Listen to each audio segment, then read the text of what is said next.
همسر بله. چی خیلی بپچی همه؟ میخوام یه شیرینی برات بپزم. اوه جایزه. جایزه. ممنون. من برم به ادامه کار خود برسم. خوبه. تو مابقی فیلمو بذار روی سپایه برای خودت درست کن. من برم؟ برم؟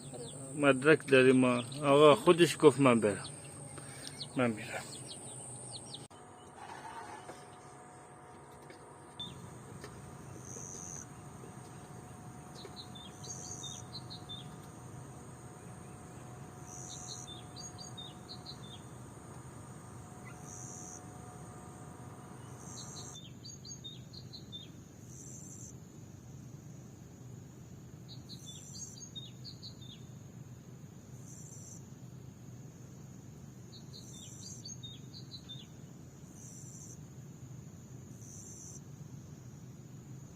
شربت خوبی ازش در میاد. مربا میخوای بپزی؟ تو از این شربتش هم از تو همین مربا جدا میکنی؟ چجوری میکنی؟ آره من آلبالو رو این کار میکنم دیگه. آلبالو رو حساشو که گرفتم، بعد نسبت هر یک پیمانه آلبالو یه پیمانه هم شکر بهش اضافه میکنم. اینو میذارم یه شب تا صبح تو یخچال، قشنگ از خودش آب پس میده دیگه. آب اضافی توش نمیریزم. بعد که این قشنگ پخت، معمولا دیگه اواخر کار یه مقدار شربت ازش جدا میکنم که اون مربای من قشنگ غلیظ شه. بعد نسبت شکر به آلبالو چجوری میزنیم؟ هر یک پیمانه آلبالو رو یک پیمانه هم به شکر اضافه میکنم. البته به ترشی یا شیرینیش هم بستگی داره که بعد اون نسبت ها رو آدم کم و زیاد کنه دیگه. اگه خیلی ترش باشه معمولا مثلا از یک پیمانه یه ذره بیشتر میزنم، مثلا یه پیمانه و نیم میزنم. عالی. دیگه این چون ترشی جوهر لیمو اینا هم نمیخواد، شکرک نمیزنه. خوبه. ما هم که در کل مربا رو کم کم درست میکنیم همیشه. زود تمومش میکنیم و هر فصلی تقریبا هر هفته ما مربا داریم دیگه. هر هفته یه مربا داریم. خب حالا تا این به جوش بیاد و من کفش رو جدا کنم بریم مواد شیرینیمو درست کنم.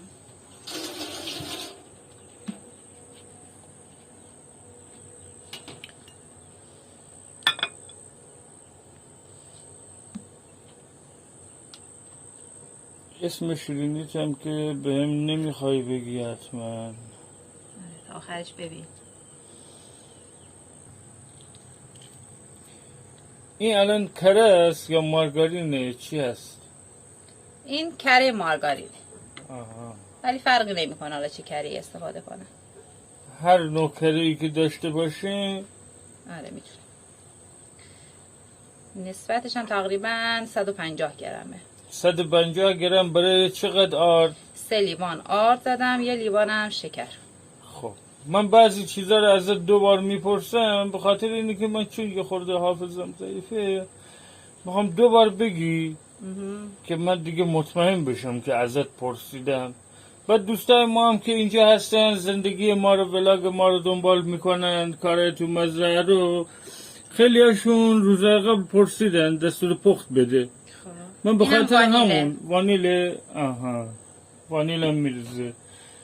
من اینطوری ازت میپرسم که این هم یه سبک آشپزی باشه و ما همچنان زندگی در روستای خودمونو به دوستامون نشون بدیم.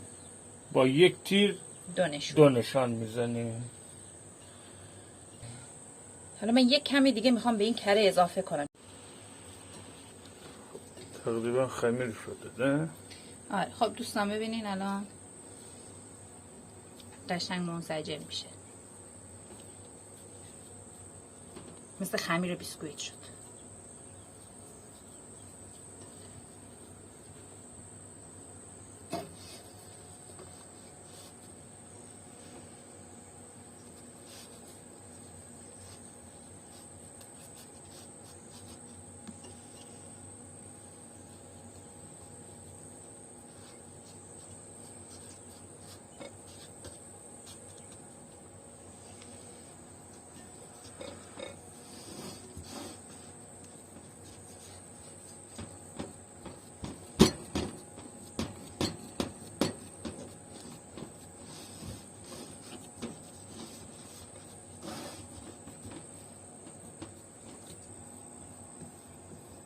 دوستای عزیز من، نحوه انجام دادن کار به محصول به دست آمده مهمه که ما سعی میکنیم تو ویدیوهامون به شکلی که کفایت بکنه اون رو نشون بدیم، چون هدف اصلی ما این هستش که فقط زندگی در این مزرعه و زندگی روستایی خودمون رو با شما به اشتراک بذاریم. و از اون طرف هم چون خودمون بدمون میاد، یکی میخواد یه تخم مرغ درست کنه میگه حالا تخم مرغ رو میشکنیم. خب تخم مرغ همه میشکنن دیگه، میزنن یه جا میشکنن میرزن توی غذا دیگه. ما اون چیزایی رو که لزومی نداره رو توضیح نمیدیم. اینو گفتم که شما بدونید که با دیدنش نحوه انجام دادن رو یاد بگیرید و یه سری از دستوراتش هم که ما توی توضیحات برای شما حتما می نویسیم. خب حالا اینو میذارم توی یخچال به مدت نیم ساعت تا 40 دقیقه که خودشو خوب بگیره. تا اون موقع هم مربامونم آماده میشه و میریم سراغ ادامه کار. این کف مربا رو بگیرم.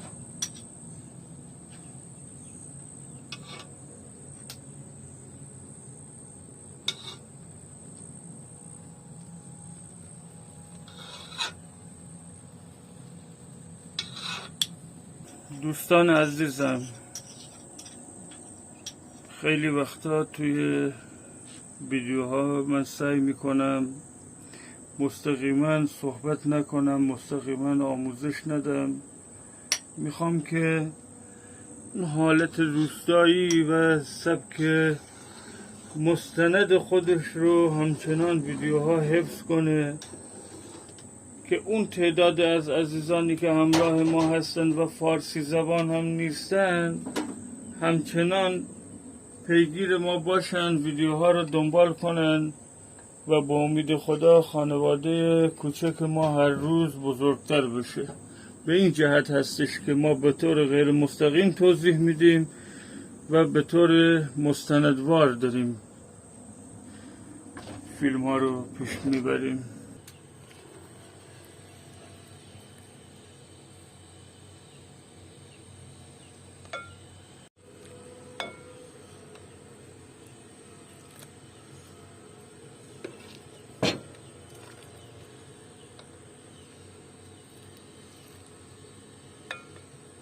همونطور که دیدید شربت آلبالو و مربای آلبالو رو در 10 دقیقه آخر پخت از هم جدا کردم و هر دو رو حرارت ملایم میذارم تا به غلظت دلخواه برسه.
بیا اینجا ببین من چیزهایی اینجا کندم ری.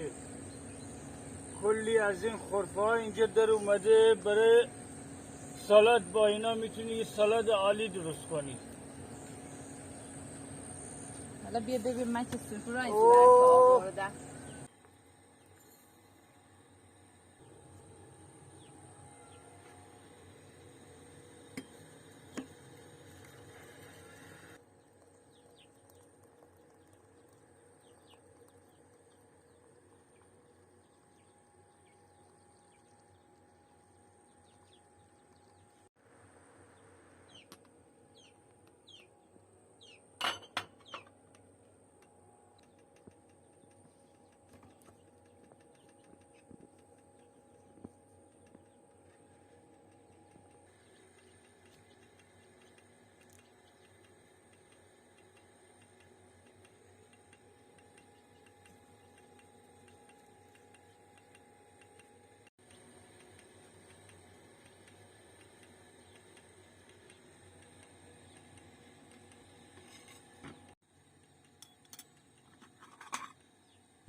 برای بچه ها دوستای عزیزم به قول گیلانیان میچوم سو شما نید. دم شما گرم که تا این تایم از ویدیو همراه ما بودید. یه ماجرای دیگه، یه روز دیگه از زندگی ما رو با شما به اشتراک گذاشتیم. و از این که من شلواره کم پوشیدم بایستی ببخشید. کلا من آدم شلوارکی یا زیرپیرنی از این مسائلی نیستم، چون اینجا دارم کار میکنم همشو. خیلی هم گرمه و لباسام خیس عرق میشه. بذاریم کنار تا بشوریم، تا بیاریم و بپزیم و بخوریم و ببریم و بیاریم طول میکشه دیگه. من هرچی دم دستم میاد میبوشم. مثلا گونی گاهی وقتا من ممکنه گونی بپوشم و شما ببینید من با گونی دارم اینجوری میرم. الان با این وضعیت، با این وضعیت درختایی که ما اینجا کاشتم، الان شما خیلی وقتا ممکنه تو ذهنتون سوال پیش بیاد که چرا این درختا نزدیک همه. ما الان سوال شما رو الان جواب میدم. شما ممکنه تو چند قسمت بعد، مثلا 2 سال بعد که این درختا پر شدن، ببینید بالای اون درختا یکی نشسته اینجوری میکنه. بعدن یه نفر اینجوری این تار رو نگه میداریم اینجوری مثل اون میمون چیتامانگورو. اونجا وای میستیم بالای درختا دیگه. از روز زمین راه نمیریم، نیازم نیست ما علفا رو بکنم تمیز کنم. از بالای همون درختا خدا الهی با امیدتون میگیریم، شاخه ها رو میپریم میریم. خلاصه تعجب نکنید هر حرکت احمقانه ای که من اینجا انجام بدم. کلا هدف من اینه که هم اینا بخندن، شنگول منگول باشن، هم شما هم حبه انگور باشید، دلتون شاد باشه، ایام به کامتون باشه و این چند دقیقه رو که دارید ویدیوهای منو میبینید هم براتون فان و خنده‌دار باشه، هم با دیدن طبیعت و گل و زیبایی و اینا دلتون وا بشه. اینم از این. و اینکه این ویدیو رو میبینید، ما این همه هم وقتم میذاریم و از این صحبت ها. این صدا رو بشنوید، قشنگ فکر کنم این صدا. آره اینجا اسمش از خیابان کشاورز. ببین من حرفمو قطع نکنم، بگم که آقا این صدا رو قشنگ گوش کنید. یه وقتایی که میبینید توی ویدیو صدای من ضعیفه، صدای بنده رو مینا جان در ادیت فیلم ضعیف میکنه. مجبوره. آره مجبوره، به اجبار صدای محیطو، صدا رو کلن میاره پایین. یه ذره صدای آواز پرنده ها رو که من صبح زود گرفتم اونا رو میذاره بجاش. که ما فعلا این 20 روز رد کنیم. این 20 روز که رد کنیم کلا اینجا صدای آواز پرنده ها، صدای مرغ و خروس، صدای آواز تاها، صدای ای ای ای از اینای من، از اینجور صداهای طبیعی داریم. خب فعلا این 20 روز یک ماه رو ما نیازم نیست میکروفون یا از این تشکیلات داشته باشیم. بعدشم لایک این لایک الان 200 نفر به لطف شما، با حمایت شما امروز ما از 200 نفر گذشتیم و بیش از 200 نفر سابسکرایب داریم. از بین این 200 نفر 100 نفر هم اگه فارسی زبان باشه و حرفای منو بفهمه و متوجه بشه که ما واقعا چشم سوی ما خودش هستش، که داره اون ویدیو رو میبینه دل من نمیشکنه، میاد لایک میکنه. اگر هر ویدیوی 100 تا 150 تا لایک داشته باشه یوتیوب اینو به افراد بیشتری پیشنهاد میده و وقتی به افراد بیشتری پیشنهاد بده با همت همه ماها همه با هم ما الان یه خانواده ایم دیگه. ما الان دارم اینجا چای میخورم، شاید باورتون نشه بعضیاتون که یه خورده احساساتی و یه ذره ذهن فعالی دارید اونا باور میکنید. من الان شما را هر کدومتون رو تک به تک اینجا یه تصویر ذهنی از شما دارم، شما رو اینجا با خودم احساس میکنم. یعنی ما کلا یه خانواده ایم، هوای همدیگه رو داشته باشیم. واقعا چیز مصروی من شما هستید، بیایید لایک بکنید، کامنت بذارید، بذار این 1000 تا سابسکرایب ما تو این یکی دو ماه دیگه پر بشه، ما یه ذره دستبالمون بازتر بشه، یه نون پنیری از این یوتیوب در بیاریم. این مرغا کلا اینا دونه بونه میخورن اینجا، ما هم خرجمون زیاده. آره و اگر تا این تایم از ویدیو همراه ما بودید یعنی اینکه یک عضو فعال و دوست داشتنی خانواده هستید. دم شما گرم که تا این ساعت ما رو همراهی کردید. شب و روز خوب و خوشی برای شما آرزومندم. احتیاط به سمت شما، افکار مثبت، انرژی مثبت بیا یک برای تو. آره شما هم کامنت های مثبت رو بفرستید بیاد. انتقاد پذیر نیستی. آره من انتقاد پذیر نیستم، انتقاد پذیر هستیم، انتقادهای مثبت را میپذیریم. سازنده که دوست داریم ببینین و بگید، مثلا بگید میخوایم ماهیگیری ما بیشتر بریم، ما میریم ماهیگیری. دوست داریم ما بازار بیشتر بریم، ما میریم بازار. You don't understand the pain it brings. You don't ever wanna